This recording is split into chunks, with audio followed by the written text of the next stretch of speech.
Jean-Michel, Steve, je crois que vous êtes assez unanime sur le dossier. Et Jérôme, tu veux donc t'attaquer à toute cette classe politique. Mais écoute, Jean-Louis, j'ai bossé sur le sujet, donc oui, en effet, ça me tenait à cœur de reprendre un petit peu la main, du moins la main, comme on veut dire dans mon émission comme ça.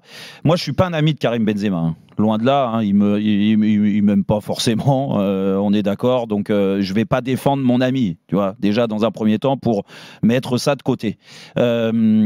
Moi, je m'adresse aux ministres parce que les autres, les pantins que t'entends là, qui sont rien et qui existent qu'à travers un micro ou à travers des interviews ou à travers des ceci, cela, je vais même pas parce que pour la France, eux, ils sont rien. Par contre, Monsieur Darmanin, il nous gouverne. Il est ministre de l'Intérieur. Il aurait voulu. D'accord. Ouais, il aurait peut-être voulu. Ouais. Mais là, écoute-moi, qui se la ferme en fait, qui se la ferme juste.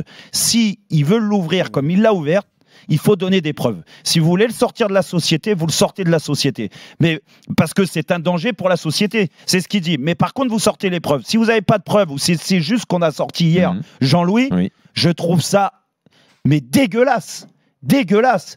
La récupération politique qu'ils peuvent tous faire, parce que c'est pas le seul sur le sujet, mais là on parle de lui. Il est ministre de l'Intérieur. Tu te permets de parler comme ça d'un citoyen français?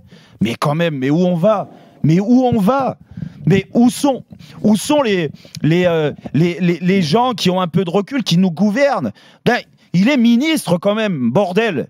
Il n'est pas juste joueur de football comme moi. Attends, Jean-Michel. Non, mais moi, ça me rend fou. Mais s'il a des preuves que Karim Benzema est un danger, déjà qu'il nous les amène, les preuves, mais qu'il ne prenne pas le problème à l'envers, parce que là, il le prend complètement à l'envers.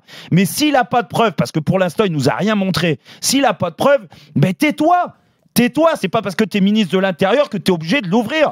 Tu nous as déjà fait une connerie au Stade de France en mettant les Anglais en avant, en disant c'est le problème des Anglais, le hooliganisme. Vous voulez que je vous refasse l'histoire? Il a jamais assumé, il s'est jamais excusé auprès des Anglais. Non, alors que c'était lui qui était responsable. Et aujourd'hui, il nous remet une couche sur Karim Benzema. Mais c'est trop facile en fait. C'est trop facile. Si c'est un danger pour la société, si sur des pseudo-preuves, comme ils disent. Si vous faites des raccourcis, monsieur Darmanin, comme vous le faites là, eh bien alors faites des raccourcis sur des vrais dangers de notre société.